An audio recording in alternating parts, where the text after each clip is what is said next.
ប្រទេសយើងជាពាក់គេដល់$10,000តើយើងជាពាក់ប្រទេសណាខ្លះសំណួរនេះពិតជាល្អណាស់ពីបងប្អូនខមមិនក្នុងវីដេអូខ្ញុំបាទខ្ញុំនឹងឆ្លើយដោយធ្វើការអានយកតែម្ដងបាទយើងជាពាក់ប្រទេសចិន$4,000,000,ជាពាក់ ADB ធនាគារអភិវឌ្ឍអាស៊ី$2.1,000,000យើងជាពាក់ប្រទេសជប៉ុន$1.2,000,000យើងជាពាក់ធនាគារពិភពលោក$975,000,000យើងជាពាក់ប្រទេសបារាំង$495,000,000យើងជាពាក់ប្រទេសកូរ៉េខាងត្បូង$520,000,000ហើយយើងជាពាក់អាមេរិក$600,000,000បាទសូមបញ្ជាក់អាមេរិកនេះគឺបំណុលដូចជាចេញពីជំនាន់ដុល្លារនៃសង្គ្រាមហ្នឹងដូចជា$270,000,000ជាងហ្នឹងយើងជាពាក់ហើយឥឡូវបូកកាបូកអីឡើងដល់$600,000,000ហើយកំពុងតែមានការចរចាគ្នាដោយសារយើងអត់ចង់បងបំណុលហ្នឹងទេណាដល់អាមេរិកថាគេយើងទិញសម្ភារៈមកទិញកបបែកមកតម្លាក់ប្រទេសយើងហើយយើងជាពាក់បំណុលទៀតដែរសម្ដេចតេជោកាលហ្នឹងគាត់អត់ចង់សងបំណុលអាមេរិកទេគាត់ថាបំណុលហ្នឹងដូចថាយកសម្ភារៈមកបំផ្លាញប្រទេសខ្មែរហើយយើងត្រូវជាពាក់បំណុលគាត់ទៀតបាទប៉ុន្តែបើនៃក្នុងនៃ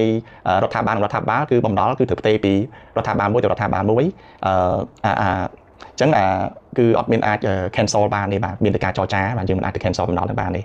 ហើយនឹងជាពាក់ផ្សេងទៀតគឺ$2.14,000,000បាទអញ្ចឹង$2,000,000ជាងទៀតពីប្រទេសផ្សេងបាទអញ្ចឹងសរុបមកយើងជាពាក់ចុងឆ្នាំ2024យើងជាពាក់$12,000,000,000ជាងខ្ញុំជាអ្នកជំនាញសេដ្ឋកិច្ចដែលបានសិក្សាថ្នាក់បណ្ឌិតនៅសហរដ្ឋអាមេរិក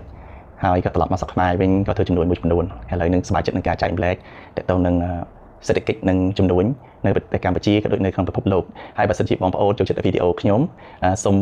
follow TikTok channel របស់ខ្ញុំហើយជួយចែកម្លែកវីដេអូហ្នឹងទៅកាន់មនុស្សជាច្រើនដើម្បីគាត់បានសិក្សារៀនសូត្រផងដែរ